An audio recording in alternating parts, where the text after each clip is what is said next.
All right, welcome to the city of frost and fire. You are going to discover the authentic stories of the extraordinary people that define our north of normal metro. I am Conrad Fargo, and this is the Fargo Five. Today we've got Emma McIntyre, the development manager at Folkways. Hello, Emma. Hello, Conrad. So I told you before the show, we start with the story of how you got to be here. Now, you're quite young. You're already the development manager, and that wasn't even your beginning. How did you get there? How long have you been the development manager, and how did that come about? Yeah, so I was born and raised in Fargo-Moorhead, went to college out of state in Colorado. And while I was going to school out of state, I was interning for an organization, nonprofit that you might know of, Emerging Prairie. Yeah. They host TEDx Fargo, and I was a TEDx Fargo intern. And that's honestly where my Folkways story starts, because the co-founders of Folkways were also co-organizers of TEDx Youth at Fargo, which I had attended as a high schooler myself. And that's kind of what propelled my passion for community building, community development, community involvement.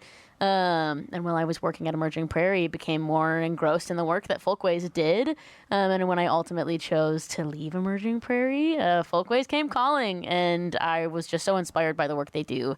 I decided that was my next step in my career. So it sounds like the internship was actually maybe the first step, right? And Yes. I want to kind of go way back to that, actually. So you went to Colorado, and then you came back here for the internship, or the internship was while you were in Colorado? What was the moving parts on that? Yes, so I was going to school at the University of Northern Colorado in Greeley, and I was home for winter break my freshman year, Christmas freshman year, and was looking for an internship for the summer, and had a friend who had interned at Emerging Prairie. And so you wanted the internship back in Fargo, not in Colorado? Not in Colorado. I had attended TEDx as a high schooler, and it completely shifted the way that I thought about our community. Really? I left for college thinking that I was going to never come back to Fargo-Moorhead. Yes. But fell in love with Fargo through TEDx. I was like, wow, I didn't know our community could look or feel like this. And when I was seeking out internships, that's what I wanted to be a part of. So again, I want to focus because I feel like this is the hinge. This is the hinge point, because the idea here with the whole segment, Fargo famous, you're the famous development manager of Folkways. How did you get that? How did you become, if I want to get bitten by that radioactive spider, which science lab do I need to go into, right? Like that's kind of the idea here. And it sounds like the internship, but the TEDx. So what was the order of operations here? Was TEDx before you went to Colorado, or while you were coming back? TEDx was in high school. So when I was in high school, I was on a board called the Fargo Youth Initiative. Uh-huh. It's a Fargo City Commission youth board. Huh. And is that still around today? It's still around today. Okay. They actually just hosted their Impact Fargo conference, which Wow. was fun. That was a project I got to work on. I didn't even know that was a thing. Yeah, it is. How many kids are in that? Oh gosh, Kids, I think high school. They're all high schoolers. Yeah, I mean, I think I called them kids, and they probably were like, "Excuse me, lady." Okay, whatever. I think there's probably 10 of them today, and they span from across the city, which was the case when I was in high school. It's supposed to be a board of students that are representative of our community's youth and getting them involved in civic leadership, civic movements. And so you saw the TEDx. Yes. Blew your mind. Yes. Changed the way you saw everything. Absolutely. And you were like, I'm out of here, never see you again, out to Colorado. Well, so that's yes. Okay, trying so to understand maybe the moving part. clarifying the timeline. Yeah. So I was dead set on leaving. Most of high school. I was kind of like, my family's all we're all in Fargo-Moorhead. My parents stayed in Fargo post-graduation. My dad's a farmer, so it's not like they're moving. They're staying. And I was like, I need to leave. Everybody else has stayed. What can I do to get out of here? And had early on started looking at schools outside of the Midwest. Sure. And then had attended this TEDx Fargo event on a free ticket. So encouragement to any young person you can in your life to actively get them to participate in the community completely shifts their perspective. Yeah, and these TEDx are still going on. They're still going on today. Okay. Fargo has one of the largest TEDx's in the U.S. I didn't even know that. And a lot of people don't. They assume that it's something that's brought in from external individuals, but it's all planned here locally in the community. That's what the X stands for. And that's not a surprise to me, because my running joke on the show is I say, and I always forget exactly how I phrase it, but like Fargo has the lowest employment probably out of any town. Not the highest unemployment, the lowest employment. There's a lot of business owners. Yes. A lot of entrepreneurs, a lot of people who are self-employed. We are doers. We're movers and shakers in this town. That's why there's so many Fargo famous people, right? Yes, exactly. So you saw the TEDx. Yes. Blew your mind. Went TEDx, blew my mind. And then it was a shift in perspective of, okay, I think I need to leave because I want to come back and I want to have had that experience if I'm going to choose to stay in Fargo long So you were term. planning on coming back? Yeah, I got a bit ahead of myself on the timeline there. I was Okay. trying to. It's a longer story, so I feel bad sharing the whole thing. But I guess that's the point of this That's conversation. the point of the is to show. do that. Well, Yeah. and you know, people's origins, I think even they come and they sit down and they don't even realize like what you know, and Yeah. that's, if I have any scale, it's seeing the moving part here. So Exactly. you know, where are people's origins? I had a similar experience where I was like, I'm out of here, sick of Fargo. I went to go live in Japan for a year. Wow. And it was in the way I describe it. And so tell me if this resonates with you, is like, it's hard to know the color of your house when you're inside of it. It wasn't like I thought that I like, oh, you know what? I'm so much better than Fargo. Fargo is this small town rinky dink, and oh, these silly Americans, you know, who I'm going to hang out with, the Japanese and the Europeans. Those people are going to be my kin, right? And I go there and I realize, you know what? I'm a Fargo, you know, I like Fargo things. I like all of the American culture and all that stuff. But it wasn't until I left that I was able to appreciate it. Yes. Did you have an experience like that in Colorado? Oh, yeah, absolutely. And I love the outdoors of Colorado, but I think what really drew me back to Fargo was the people and then the opportunity to be able to be a part of creating the community that you want to be in. I mean, if I were to go seek out a job in Denver, which is the closest metro to where I went to college, it would be a very different experience than having the opportunities that I've had in Fargo. And I fully attribute, I don't think that I would have had a similar job had I stayed in the Colorado market. Yes. But Fargo has proven to me that they bet on young people, and I'm really grateful for the opportunity that I was given because I wouldn't have had that anywhere else, and it completely shifted my expectations of what a career could look like living here. Were there any large? So I like to also focus on kind of what are the cultural differences between like what is it about Fargo that is unique? Is there anything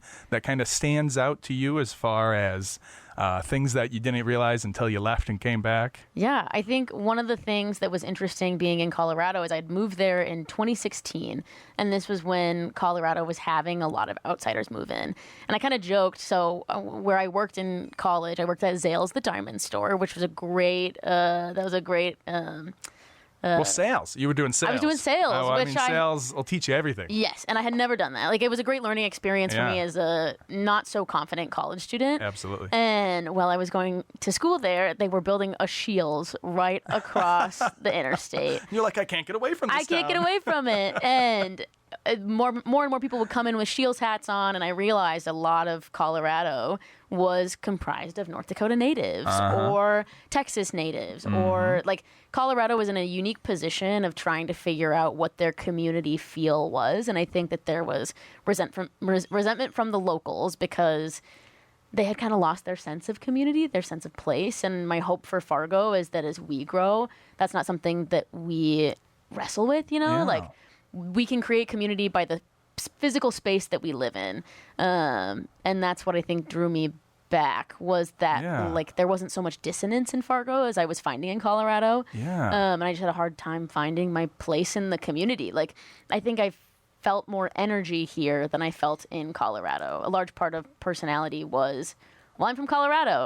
And in North Dakota, it's kind of like I wore a chip on my shoulder where I was like, hey, I'm from North Dakota and it's cooler than you imagine.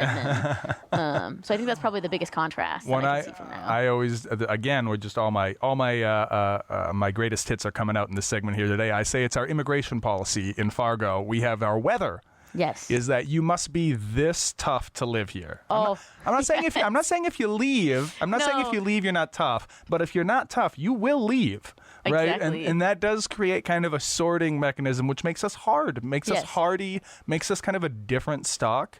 But I think you touched on something else as well with the culture and how, you know, they seem to almost resent the outsiders in Denver, whereas here I really do think Fargo is a very welcoming place, and I think again it has to do with that weather. If you can pass it, you know, and someone who's like, yeah, I just moved here last year, I think all of us are like, oh, okay, all right. But once you've been here a couple years, few years, it's like, hey, You passed the test. You passed the test. You're one of us. Welcome. Exactly. My great-grandma always used to say, it keeps the riffraff out. That's always the word. Yeah, keeps the riffraff out, which I think Specifically is hilarious. riffraff. Exactly. Like, what's the origin I know. of that? Am I the riffraff? Well, you should look at my driving in the winter. I try my hardest, but sometimes I think I can be that category. Well, I delivered pizza for 12 years, so Oh. I have strong feelings about the driving and You're the weather. seasoned. Well, and it does every year. People, it's like they forget what it's like to. I don't know how. It's like, look, you're from here, right? Yeah. Like, how do you just go? Just go. Exactly. But maybe you're the one out there driving really slow and like, what is this guy's problem? I don't know. Yeah, no. I am that aggressive driver. I'm the sorry. grandma. I drive a little 2013 Camry, no four-wheel drive, so I'm taking it slow. Oh, no. Hey, look, I was delivering pizzas 30 hours a week in a Cavalier doing 360 donuts unintentionally on the That's road, amazing. but getting there, yeah. Oh, you should have been selling diamonds. Let me tell you what. That's also like either way. Those are good. Those are good building activities. Well, sales is, and I in high school, I read a bunch of books on like evolutionary psychology and other like psychology books. So I was like, what is the deal with people and how can I relate with them? And I just couldn't figure it out because I was kind of a little out there, a little maybe on a spectrum of some kind, right? It wasn't until I got into real estate. Yeah. I'm a realtor at Berkshire Hathaway Home Services Premier Properties. I have to say that every time. That was beautiful. Thank you. And I learned sales. I was like, oh, this is what I've been waiting my whole life. Like if I could go back in time and just give myself one thing, it'd be like, here's Dale Carnegie. Here's a sales book. Why don't you learn? Did you have a similar experience? You realized? Oh, man. I don't know. It was something, my job now is fundraising, which is very unique to me. It's something that I have never done before. Okay. And I do it for an organization that I believe very wholeheartly in. Yeah. I think that's the only way that you can do it. You So know? Folkways is a nonprofit. Yes, we are a nonprofit. As We're a is nonprofit. Emerging Prairie. Yes. So for those who aren't familiar with that, so you come back, you get that internship at Yes. Emerging Prairie. Tell me about that. Yeah, so I think everybody's first internship is kind of their opportunity to fail, and I call my first summer my failing summer because you're just getting your wings under you. TEDx Fargo is again one of the nation's largest TEDx events. They operate at a very high caliber, and I was really grateful for the opportunity to be an intern there because it was a full-time job. Like Yeah. it was a role you get responsibilities that.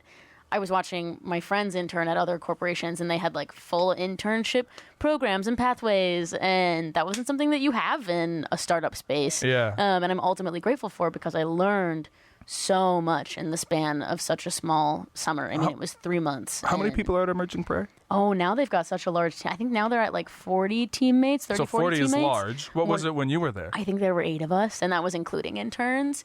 And they do a lot of great work. Yeah. And so I'm just very fortunate that I got to learn from some of the best experience creators in the community. Completely shifted my perspective on how events are supposed to work, Yeah.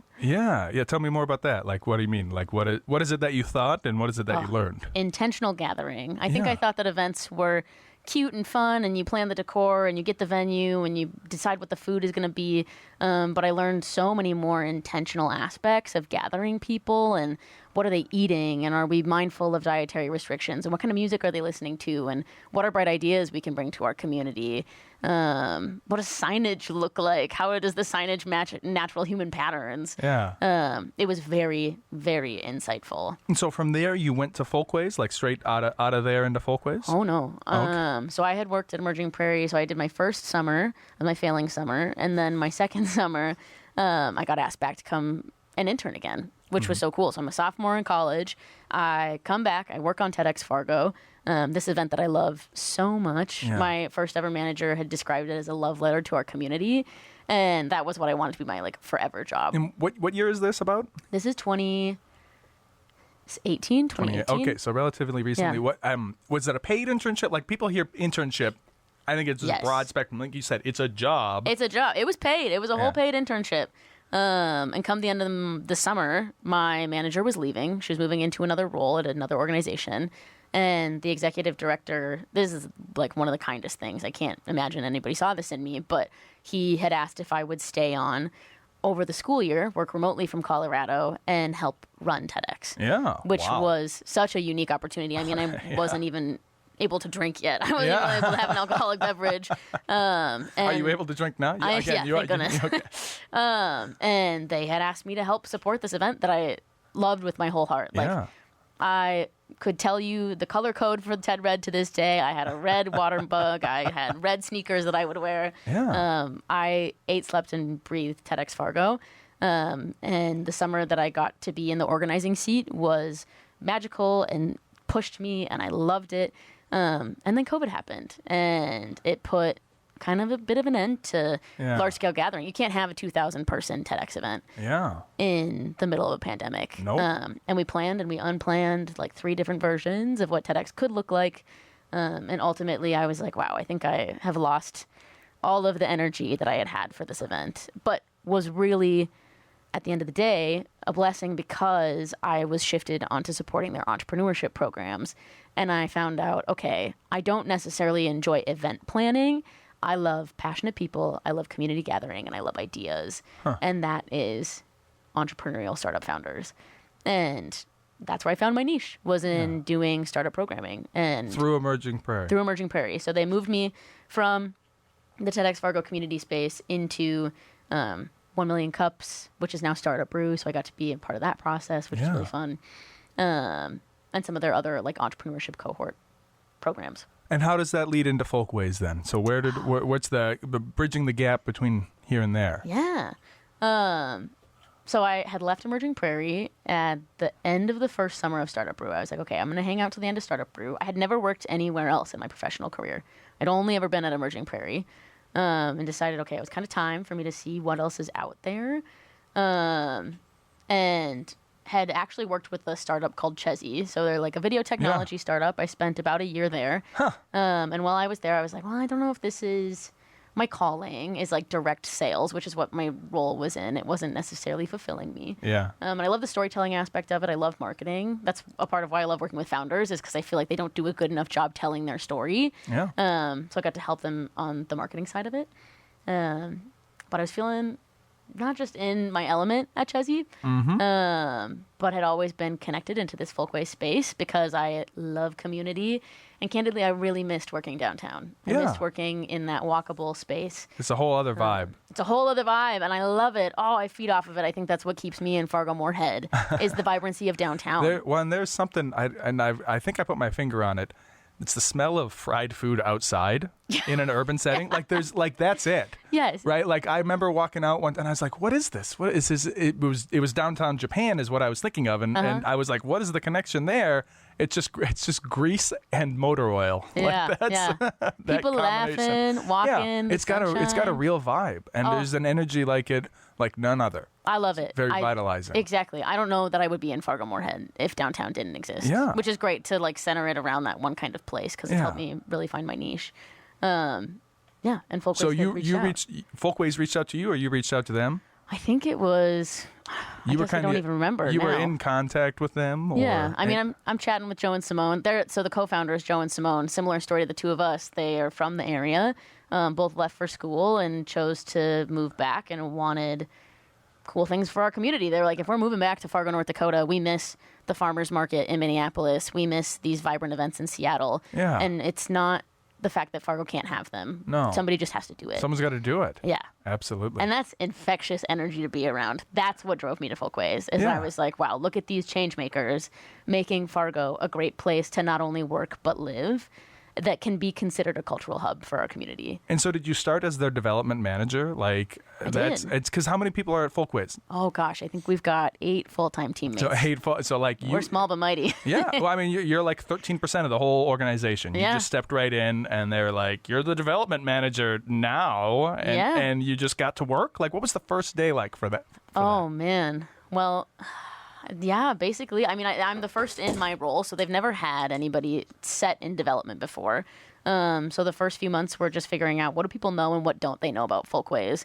Something we struggle with is, so we offer, I think it's like, we've got 5 key programs. That is the Red River Farmers Market, Night Bazaar, Chris Kinna Market. We operate a mobile sauna named Log that focuses on winter wellness. And then we run a program called Campus FM, which is a student workforce attraction and retention program. And because all of our programs are named, you'll notice people don't always associate that Folkways is the host of these events and programs. Because I've heard of some of these. I don't hear about much. That's part of why I do the show, because I don't leave the house. I got 3 kids. I'm a busy guy. Okay, well that's really cool. And then the Crystal Market, were they doing that before you started, or? Oh yeah. Yeah. So that's been going on for a while. I think we're year 9 of Chris Kindle Market. This will be my second Chris Kindle Market on the team, and I've attended for years. It was one of those events where I was going to school in Colorado, and I was looking at the photos that they were posting online, and we have to do it early enough in December where it's not too chilly outside, and so I would always miss it. I would never be home for holiday break during Chris Kindle Market, and I had the biggest FOMO. I was like, what am I doing? I'm going to school in Colorado, and I'm jealous not being home in Fargo, North Dakota for this really cool event that Joe and Simone, who are 2 people who I've like fangirled over since I was in high school. They're so cool that they're putting on, and I want to be a part of it. And So how did you know? We're gonna have to go to the break, and then I want to hear more about the event that I don't have written down, and I'm Chris Kindle Market. Chris Kindle Market.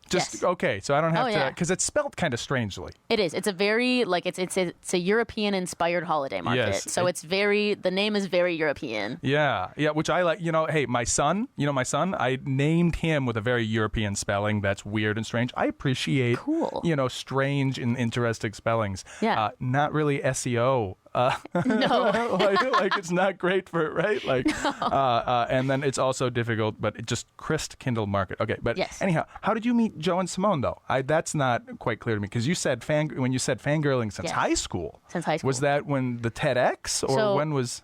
They were co-organizers of TEDx Youth at Fargo, which is like an offshoot of TEDx Fargo. They did it for only a few years, I think, and then I don't know if Joe and Simone moved or what happened. I guess I haven't actually asked on the back half of it. But I met them at that event, and this is when they were starting to get Folkways off the ground. So they had founded the Red River Farmers Market, and they were doing a pop-up at, what is it?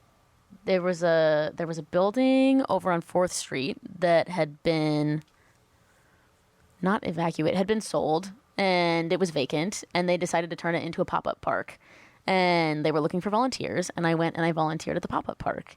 And that was probably my first direct interaction with the 2 of them. And I don't even know if we chatted, but I just was like, wow, look at these 2 people doing a pop-up park in an abandoned building in the middle of our city. This is something you wouldn't see in Fargo-Moorhead, but they're just doing it. Yeah. And I think that's our very first interaction. And the seed was planted. And then I met them later on working for TEDx Fargo. I had been introduced to them. Like, hey, this is Joe and Simone. They're doing this Folkways thing. And we got to figure out how to get them involved in TEDx.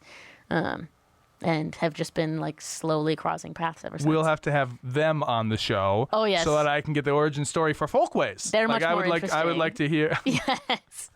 Everybody's interesting on the Fargo Five. All right. We are going to take a quick break, and when we come back, we'll have Fargo fun. So don't go nowhere.